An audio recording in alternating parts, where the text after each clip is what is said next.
दिनों अंतर्राष्ट्रीय ख्याति प्राप्त कथावाचक मुरारी बापू विवादों में है। मुरारी बापू की मानस सिंधु राम कथा को लेकर शंकराचार्य, संत समाज, विद्वत परिषद, वैष्णव संत और तीर्थ पुरोहितों ने तीखा विरोध जताया है। इस वीडियो में हम आपको बताने जा रहे हैं कि क्या कारण है कि मुरारी बापू को अपनी राम कथा के लिए विवाद झेलना पड़ रहा है। बापू से आखिर संत समाज क्यों नाराज है? देखिए, विवाद की शुरुआत होती है बनारस से, जहां मुरारी बापू अपनी 998वीं राम कथा के लिए पहुंचे हुए हैं। ऑपरेशन सिंदूर से प्रेरित होकर उन्होंने कथा को मानस सिंदूर का नाम दिया है। काशी के सिगरा स्थित रुद्राक्ष कन्वेंशन सेंटर में कथा की शुरुआत 14 जून को हो चुकी है। ये 22 जून तक चलेगी। रामकथा की शुरुआत से पहले 14 जून को उन्होंने काशी विश्वनाथ मंदिर में दर्शन किए थे। इससे 3 दिन पहले 11 जून को मुरारी बापू के पत्नी का निधन हो गया था। पत्नी के निधन के महज 3 दिन बाद ही काशी में कथा करने और बाबा विश्वनाथ मंदिर में स्पर्श दर्शन करने को लेकर संत समाज उनसे खफा है। विवाद की असली जड़ यही है। सूतक में रहते हुए काशी विश्वनाथ मंदिर में दर्शन और राम कथा को लेकर संत समाज बापू पर हमलावर है। काशी के शंकराचार्य स्वामी अभिमुक्तेश्वरन सरस्वती ने सवाल उठाया कि मुरारी बापू ने किस शास्त्रीय आधार पर सूत काल में बाबा विश्वनाथ का स्पर्श दर्शन किया और व्यासपीठ से राम कथा कह रहे हैं। उन्होंने ये भी कहा कि बापू खुद को वैष्णव संत कहते हैं, जबकि उनका गृहस्थ जीवन पत्नी और बच्चों के साथ रहा है। तो अगर आप गृहस्थ हैं तो सूतक का पालन करना ही पड़ेगा।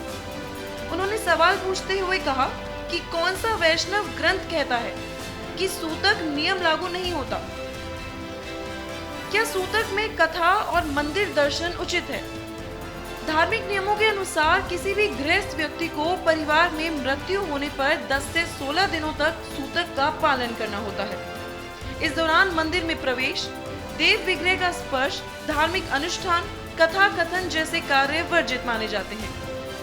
इस मामले में मुरारी बापू ने अपना पक्ष रखते हुए कहा कि हम पर सूतक लागू नहीं होता।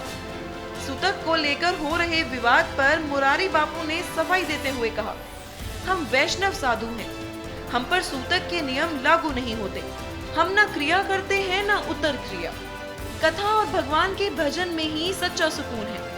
उन्होंने ये भी कहा कि वे दर्शन कर चुके हैं और इसे धर्म विरुद्ध नहीं मानते। वहीं इस मामले में संत समाज की तीखी प्रतिक्रिया सामने आ रही है। स्वामी जितेंद्रानंद सरस्वती ने विवाद को लेकर अपना पक्ष रखते हुए कहा कि राम ने भी पिता की मृत्यु पर सूतक का पालन किया था। मुरारी बापू किस धर्म परंपरा के संत हैं जो इसे नहीं मानते? काशी सुमेरु पीठ के संत शंकराचार्य नरेंद्रानंद सरस्वती ने कहा कि पत्नी के निधन के 3 दिन बाद ही कथा कहना और मंदिर में जाना भयानक शास्त्र विरुद्ध आचरण है। उन्हें 13 दिन तक मंदिर में प्रवेश नहीं करना चाहिए था। ये पाप है।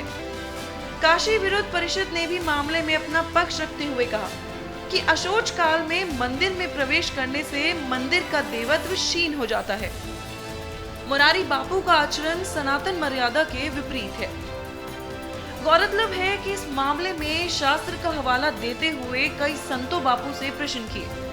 संतों ने अपनी बात रखते हुए कहा कि शास्त्र के अनुसार धर्म ग्रंथों जैसे धर्म सिंधु और निर्णय सिंधु में स्पष्ट है कि सूतक सभी गृहस्थों पर लागू होता है, चाहे वह शैव हो, वैष्णव हो या शाक्त, संत हो या गृहस्थ। सूतक का पालन सबके लिए आवश्यक है। मृत्यु के बाद 16 दिनों तक मंदिर में प्रवेश वर्जित होता है। सूतक 7 पीढ़ी तक लगता है। सिर्फ योगी, यति, ब्रह्मचारी और राजा इस नियम से मुक्त माने गए हैं।